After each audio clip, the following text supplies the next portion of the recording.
Our next speaker, Ulf Sverdrup, comes to us from Norway and the Norwegian Institute of International Affairs. I should mention that just 2 days ago, Dr. Sverdrup very graciously agreed to drop everything and participate in the conference. Vidar Helgesen, who's on the program, had planned to be with us, but he was sidelined by a health matter. We hope for a speedy recovery for him. A biography for Dr. Sverdrup appears in the conference website. I commend it to you. Now, as many of you know, Norway has made a deliberate and vast commitment to playing a significant role in the future of the Arctic, and its initiatives are backed by the world's largest sovereign wealth fund. That's what you do with your oil revenue. It's a whole lot of money. For a look at how Nordic countries, especially Norway, have conceived and expanded their public and private investment in Arctic development, we turn to him for a discussion called How a Frozen Region Goes Dynamic. Okay, thank you so much, David. Can you hear me? Excellent. First, let me say thank you so much for the invitation to attend the annual Camden Conference. It's a great honor for me to participate in this distinguished panel with Francis and Gail, and hopefully I wish I could be there with you. Now, I'm joining you instead from the mountains of Norway. I spent this morning skiing, and on this cottage, I hope the electronics and the computer network work properly. And the cottage is not so big, so if you see my daughters running around, please excuse that. Now, I've been asked to reflect a bit on the topic of a frozen region goes dynamic. I would like to highlight in particular 3 topics, and one of them have been touched upon briefly previously in the conference. It's about the key drivers of change, and then I would say a few words about the elements of order in the Arctic, and then I would turn a bit towards some geopolitical challenges, in particular related also to security issues. Now, the key driver of change, as we have heard so far in the conference, is climate change. It's not the regional activities, but rather the global greenhouse gas emissions and the corresponding change in the seawater temperature. That is the fact; those are the factors that changes the Arctic. And it follows from this that global climate policy is the single most important policy shaping the future of the Arctic. And I must say to you, Americans, dear friends, that many of us are really happy that President Biden decided to rejoin the Paris Agreement. And even more importantly, I think, that he put climate and reduction of CO2 emission as a key policy priority. It's very important for Arctic policy. And also, of course, by appointing Kerry as a special envoy and his commitment to ocean governance. I think it's extremely important. And the US is not alone in this. The European Union has already launched its European Green Deal with ambitious plans to cut emissions and put green transition as a future growth strategy of the European economy. So in fact, it's likely that we can see now climate and green policy as an emerging element in the future of the transatlantic policy. And yesterday, President Biden met with European leaders at the Munich Security Conference. And one of my takeaways from that conference is actually the shared interest across the Atlantic to really drive forward a green shift. And this will be the single most important Arctic policy also. This will, if we move in a green direction of our economies, it will change the functioning of energy markets and also the financial markets, and increase also the cost of extraction of oil and gas. And we see this already happening, and we've heard earlier during this conference about oil and gas extraction. And my guess is, from the Norwegian side at least, that operators on the market, companies, they see future extraction of oil and gas resources in the Arctic as probably not so attractive, and it's not likely to go ahead at the speed that they envisioned just some years ago, if it will happen at all. Now, my second point relates to an equally important aspect of Arctic policy, where the US have made some significant changes, I think. As we heard already this morning in the great presentation from Professor Majowski, the issues related to the Arctic need science. We need governance based on science and based on the precautionary principle. So science cooperation is and has been a key element of governance in the Arctic. It's crucial in the management of resources, not least maritime resources. Science is important for cooperation even when countries are at conflict.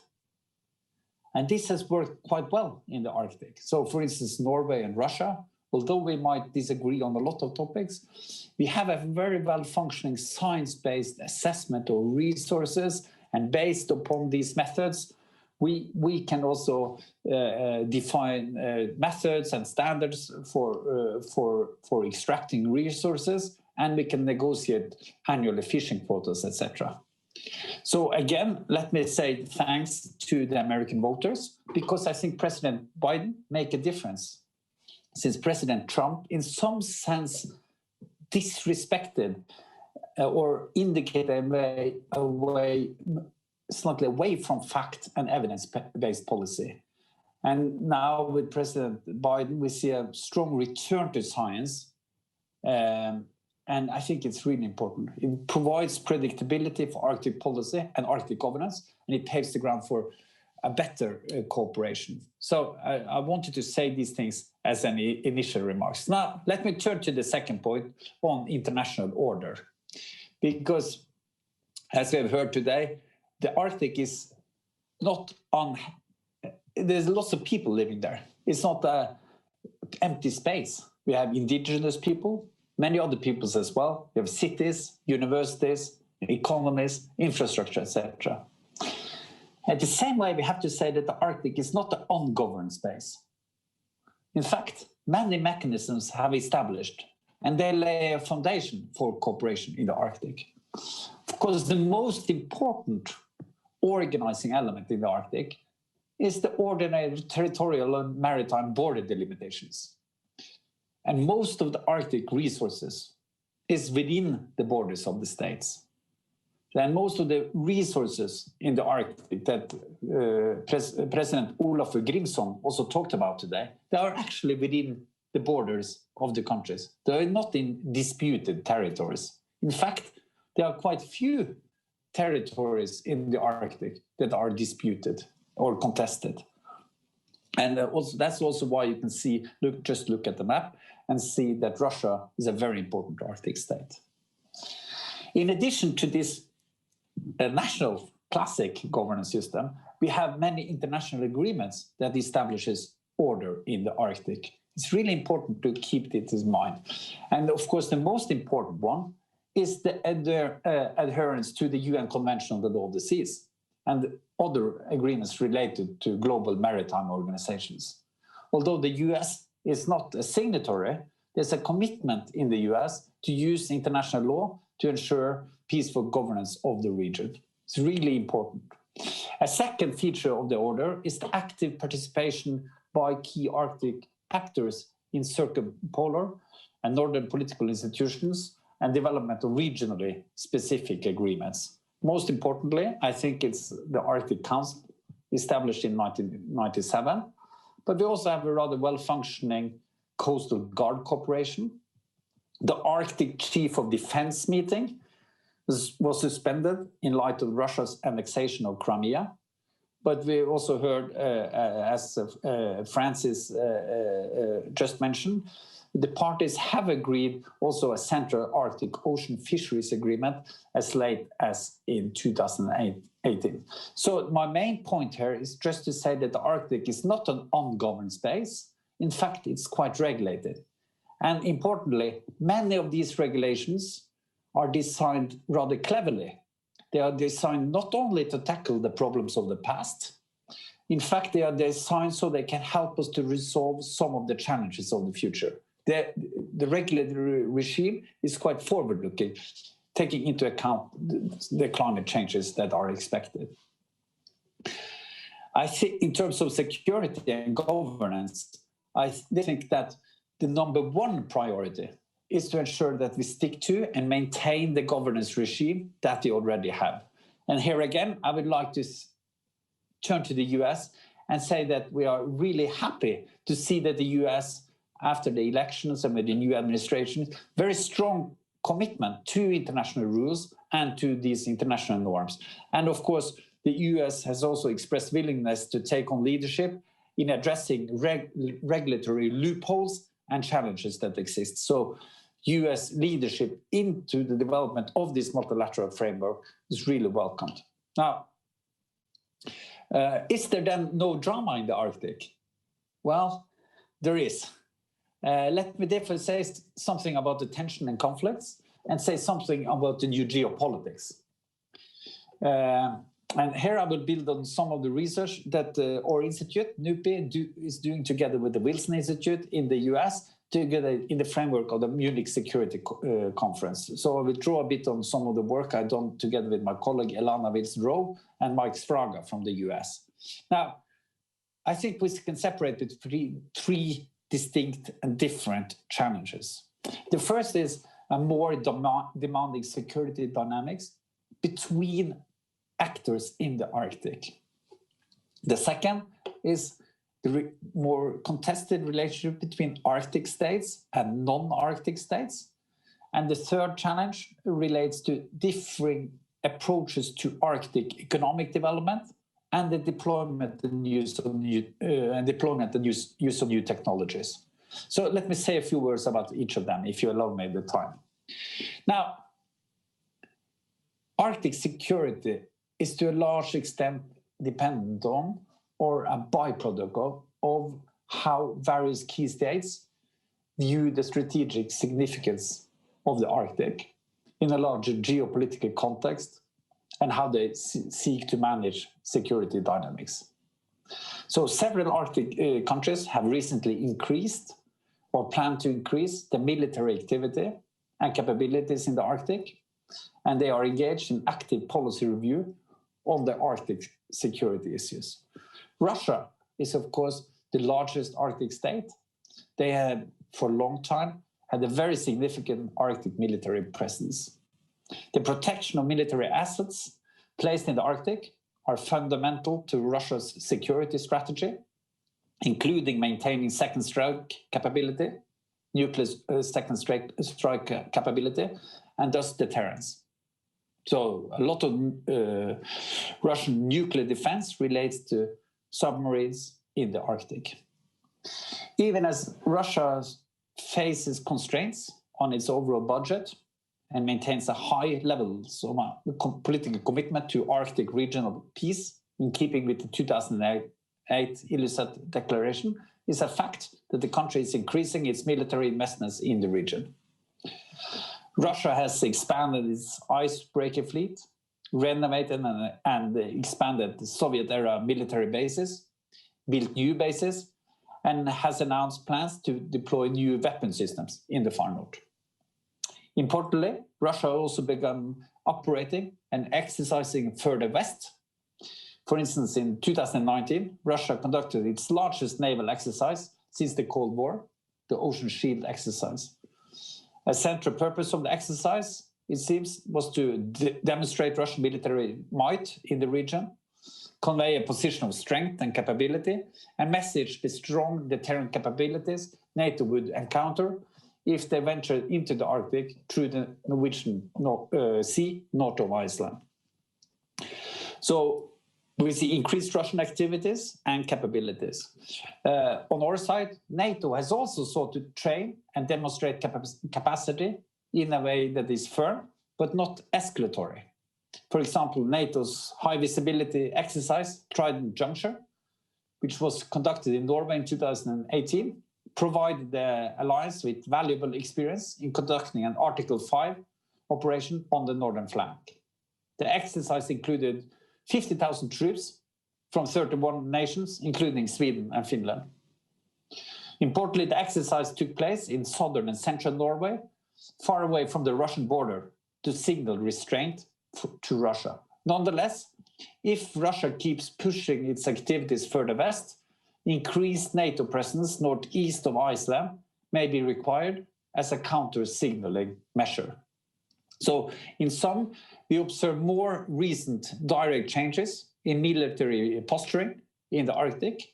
Increased military presence in the area does not necessarily mean increased risk or escalation of threats. It's only natural in some sense that the changing Arctic requires ability to police and monitor regional activity, including fulfilling the obligations for search and rescue. But from a security perspective, it's important that military developments are balanced, transparent, and predictable. Sufficient steps must be taken to ensure good communications, rules of engagement, and avoidance of brinkmanship and accidents. So in order to cope with this increased military presence, the parties must be particularly sensitive to how new technologies, new generations of weapon systems, and military postures might trigger unwanted escalatory dynamics and accidents. Now, the second point on the security relates in particular to the dynamics between Arctic states and non-Arctic states. I think in general it's good that others are interested in Arctic, increases our ability to solve common problems and ownership of some of the challenges. But I think that it's fair to say it creates some challenges as well. One of the non-Arctic actors that's most clearly stressed its Arctic ambitions is China. Recent Chinese actions include a self-proclaimed status as calling itself a near-Arctic state. It's enhancing its capabilities in Arctic maritime operations, shipping and research.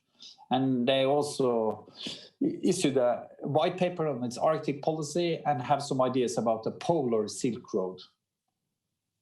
There's some uncertainty, although China is stressing its commitment to international law as the basis for its Arctic and as the basis for Arctic governance, there's still some uncertainty on China's position on international law, in particular related to these developments in South China Sea. So Washington and many others are concerned about this status of China as a near Arctic state, and it has suggested that China may use economic developments to influence the region's future governance and use it even as a possible precursor for military expansionism. And we see some signs of Chinese investments, although they are primarily in Russia, as they are partnering with Russia in some of the energy extraction. Another point, I think, and I'm coming to an end now, another point, I think, of tension, and this was brought up, I think, in one of the questions earlier today as well, could be result from different expectations about the tempo, extent, and type of economic development in the region. While most parties today agree about the need for sustainable development of the region and are committed to the precautionary principle, the question of an extent and type of large-scale Arctic economic development are debated. So a tension between a conservation approach and a sustainable development approach has long been evident in regional governance and also in domestic politics in some of the Arctic states. And I can imagine that this could be an even more hot topic as we go along. And finally, the issue of technology. Against the changing physical landscape, new technologies for identifying, monitoring, and exploiting ocean resources, from everything from bioprospecting to deep sea mining, will surely bring about new opportunities with unforeseen consequences. So in order to ensure good governance of the Arctic, it's important that leaders overcome some of the coordination challenges, remain committed to knowledge-based decision-making, and maintain a governance regime that ensures high standards and compliance. So these are essentials in avoiding the so-called tragedy of the commons when managing transboundary or common resources. Now, let me just sum up. Yes, the Arctic is a region that is defrosting and becoming more dynamic. And I've stressed some key points. First, the most important driver is, of course, global climate changes, not the region itself. As such, the region is a victim. But by changing the Arctic, these changes will also be globally felt. Secondly, the Arctic is not unregulated. In fact, the Arctic is quite boring. It's well governed and it works. So sticking to this regulatory regime is very important. This means sticking to the international agreements, regional governance mechanisms, and also sticking to the value of science. Thirdly, for sure, there are some tensions and challenges ahead. I mentioned just 3 of them: the relations between the Arctic states, between Arctic states and non-Arctic states. And in particular, I think we should be sensitive to some of the developments in new technology that will alter the dynamics of the region. Thank you so much.